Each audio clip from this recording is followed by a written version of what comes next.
Joining me now, former intelligence officer, author, and podcaster Rebekah Koffler. And Rebekah, good morning to you. Good morning, sir. What do you make of these, first off, that statement from Vladimir Putin? Where are we with Ukraine and Russia?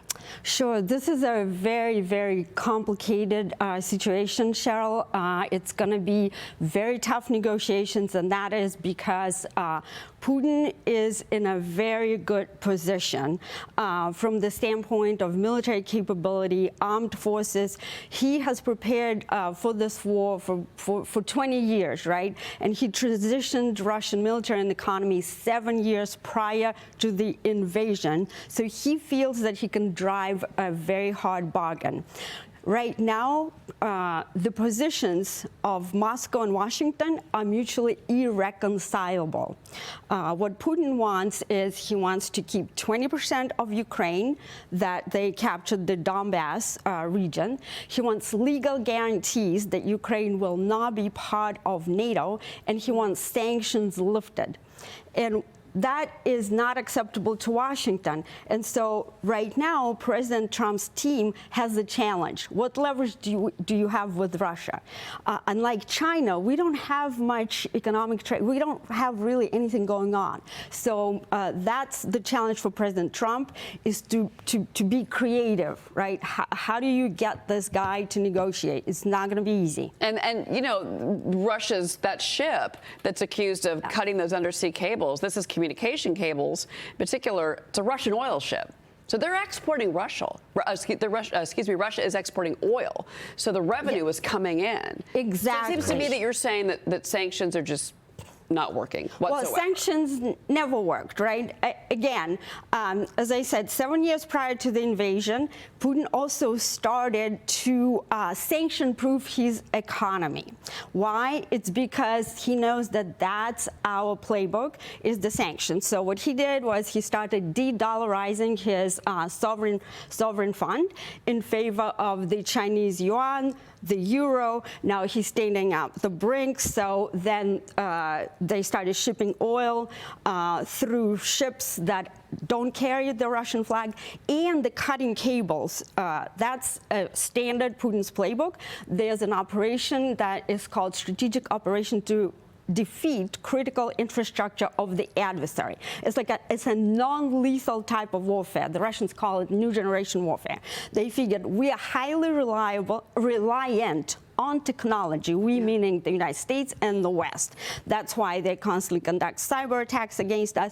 And now that's the new thing, the undersea cable cutting, naval warfare type. They believe that if they cut those cables, not only it disrupts the internet, it places psychological pressure on the population, which is uncomfortable, right? And the belief is, the Kremlin thinks, that the pressure that the population is going to put on their leadership will result in the capitulation of Ukraine and in the cancellation of support by NATO and by Europeans and by the U.S. of the Kiev regime. Well, wow, that's interesting. Well, yeah, I mean, specifically to that point, I wanted to talk about the leverage, right? And the reality is, it seems to many of us that Joe Biden handed away every ounce of leverage that the United States could have brought to bear against Vladimir Putin. Famously, when he went to Helsinki after they fast-tracked admission of Finland to the UN, basically doubling the size of their border with Russia overnight, which was already a red line with Russia. And all Vladimir Putin did was decide he was going to stash tactical nuclear weapons in Belarus. And so you put all that in context now, where, again, to your point, Vladimir Putin is now the leading importer of crude oil into China. They have passed Saudi Arabia. They don't need the money. The red line has already been crossed. And you have Joe Biden, who at that same podium in Helsinki said a decision has already been made to add Ukraine to NATO, the UN. The NATO, that's the big thing, Rebekah. Yes. No, this has already been, this is in the works. And but you know, you also have a change in administration and an incoming president and a Congress that we think wants to be more fiscally responsible. And there are many questions about the aid that we're sending to Ukraine, which pressures Zelensky, I would think, to go to the table. But yes, you tell me. Zelensky has tremendous pressure, but we should not be really waiting for Zelensky to make a decision because it's our money, right? It's taxpayers' money. $200 billion. For what?